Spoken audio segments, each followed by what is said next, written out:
രജിഷ വിജയൻ പ്രധാന കഥാപാത്രത്തെ അവതരിപ്പിച്ച കൃഷന്ത് സംവിധാനം ചെയ്ത സയൻസ് ഫിക്ഷൻ ചിത്രമായ മസ്തിഷ്ക മരണം മികച്ച പ്രതികരണമാണ് ലഭിച്ചത്. ഫെബ്രുവരി 27-നാണ് ചിത്രം തിയേറ്ററിൽ എത്തിയ ചിത്രം രാജ്യത്തുടനീളമുള്ള നിരൂപകരിൽ നിന്ന് പോസിറ്റീവ് അവലോകനങ്ങൾ നേടിയിട്ടുണ്ട്. എന്നാൽ പോസിറ്റീവ് ഫീഡ്ബാക്ക് ഇതുവരെ ബോക്സ് ഓഫീസിൽ പ്രതിഫലിച്ചിട്ടില്ലെന്നാണ് വിവരം. ഇൻഡസ്ട്രി ട്രാക്കർ സാക്നിൽക്കിന്റെ കണക്കനുസരിച്ച് ഇന്ത്യയിലെ തിയേറ്ററുകളിൽ നിന്ന് ഇതുവരെ ചിത്രം 2.21 കോടിയാണ് നേടിയത്. ആവാസവ്യൂഹം, പുരുഷപ്രേതം എന്നീ ചിത്രങ്ങൾക്ക് ശേഷം കൃഷാന്ത് രചിച്ചു സംവിധാനം ചെയ്യുന്ന സിനിമയാണ് മസ്തിഷ്ക മരണം.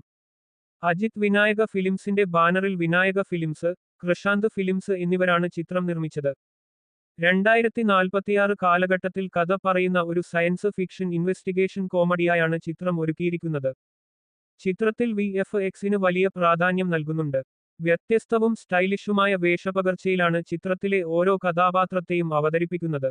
Jagdish, Suresh Krishna, Divyaprabha, Vishnu Agasthya, Shambhu, Shanthi Balachandran, Ann Salem, Niranj Maniyan Pillai Raju, Nandu, Sai Gayathri, Sreenath Babu, Manoj Kana, Shins Shan, Mithun Venugopal, Sachin Joseph, Ashley Isaac, Anoop Mohandas, Jain Andrews, Sanju Sivaram എന്നിവരും ചിത്രത്തിൽ പ്രധാന വേഷങ്ങളിൽ എത്തുന്നു.